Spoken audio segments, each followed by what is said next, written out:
What's going on, YouTube? Today is February 2nd, 2026, 2:47 p.m. Pacific Standard Time. Wow. People are losing their minds over silver price drops. And gold, lesser so, but...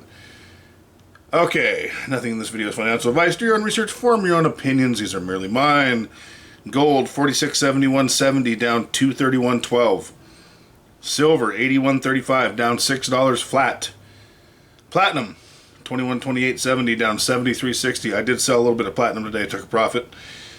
Palladium, 1744.50.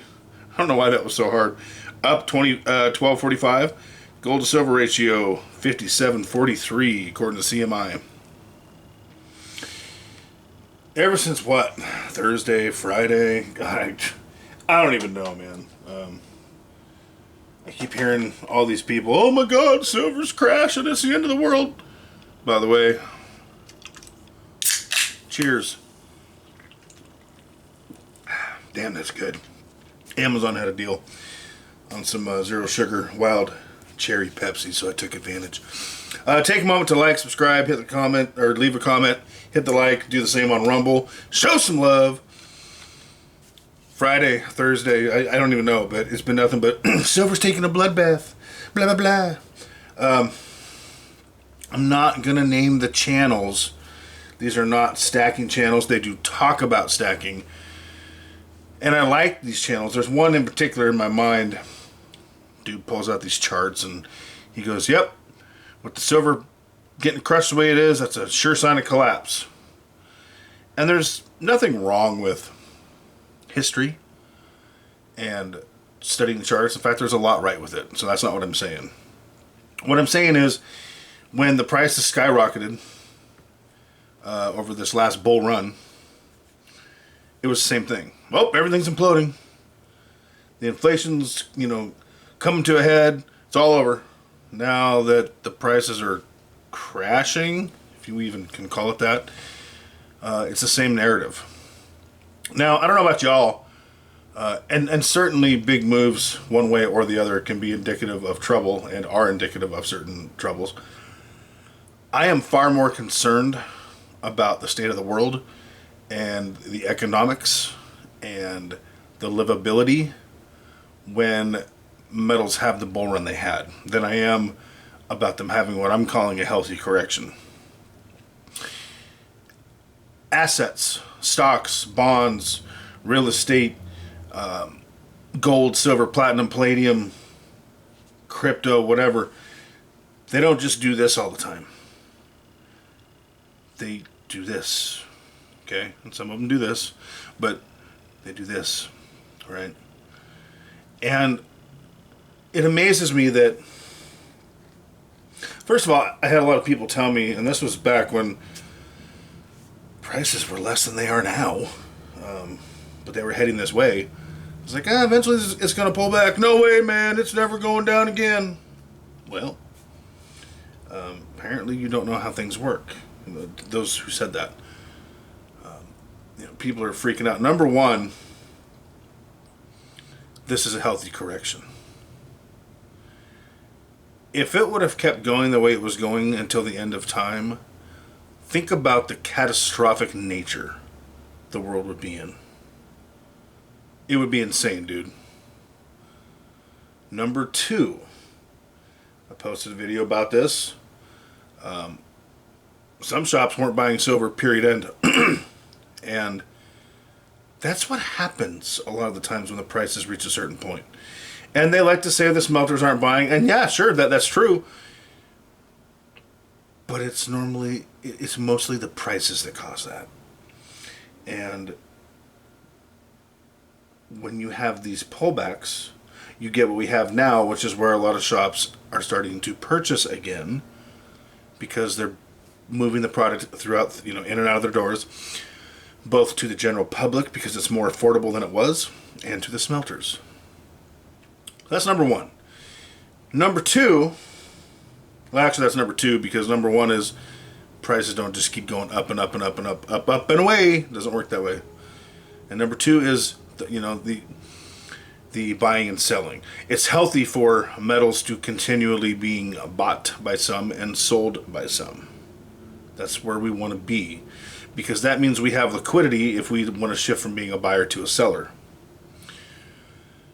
So it's a good thing. Number three, it stabilizes markets. Markets have been so unstable with where they need to be. And when things like this happen, it's a really good sign of health. It's a sign of, again, I'm going to use this word again, correction. Think about what happens if an asset goes up, up, up, up, up. Not only the state of the world, but you can't buy anymore because you're priced out. And you can't sell anymore because no one's buying because they're priced out. It's a problem. We all love seeing our net worth go up, our asset holdings go up. But when you take a moment and say, okay, what's my exit strategy? And you find your exit strategy has been significantly impaired or derailed or just outright gone, that's a very sobering fact. So this is stabilizing. Markets are stabilizing. That's a damn good thing. Number four, I don't want to hear any crying. I just don't. I mean, if you bought at the top, hold. You'll get your money back at some point. Silver is 81.35. 81.35. This time last year, at the January 1st, silver opened at 29 and change for the year. 29 and change. Now we're at 85 and change. Think about that. Is it really so bad? Is it really been this bloodbath? Sure, there's been some down days, and some of it's recouped, actually. It was down in the 70s. It's a correction, folks. It's healthy. And back to my first comment about these guys that when metals go up as fast as they did, saying this is scary, it's the end. Yeah, it is scary. What's it trying to tell us? Gold and silver, especially gold, but silver too, and platinum, they're great barometers of the economy. They're great barometers of the health of the world and relations between countries. And to those guys that pointed that out, they're right. But what I don't understand is the narrative being the same when there's a correction. It's one or the other. You can't really pick and choose. So, again, I'm not going to name the channel or channels. And they're not in the stacking community. They're more in the prepping community. They do stack. They do talk about stacking. And I really like their content. They have a lot of valuable information. But I kind of struggle with that part. Playing both sides is one thing, but you can't have the same story when prices go up as you do when the prices go down all the time. So, kind of odd. That's my only point. Always pay attention to price drops and price increases, especially when they're significant. What's it trying to tell us? That's very important. I just kind of think that's a weird way to play things. But anyway, hopefully you were able to stack a little bit. I did sell a little. I sold a 10th ounce of platinum today for $207 and change, and I bought it at, I think I paid like 80, 85, 90 bucks. So I took a little profit on that, and I'm okay with that. It's not much, didn't sell much. I'm good with that. So it's okay to do that once in a while. I have some guns to buy before March, so get off me. That being said, hit the like, hit the subscribe, drop a comment, show some love. Hit me up on Rumble. Let me know if this makes any sense to you, if you understand what I'm saying. Let me know, please let me know that I'm not the only one in the comment section that feels that way about, oh, prices are going down, it's over. Oh, prices are going up, it's over. I can't stand that. What's that last thing? Oh, yeah, keep stacking.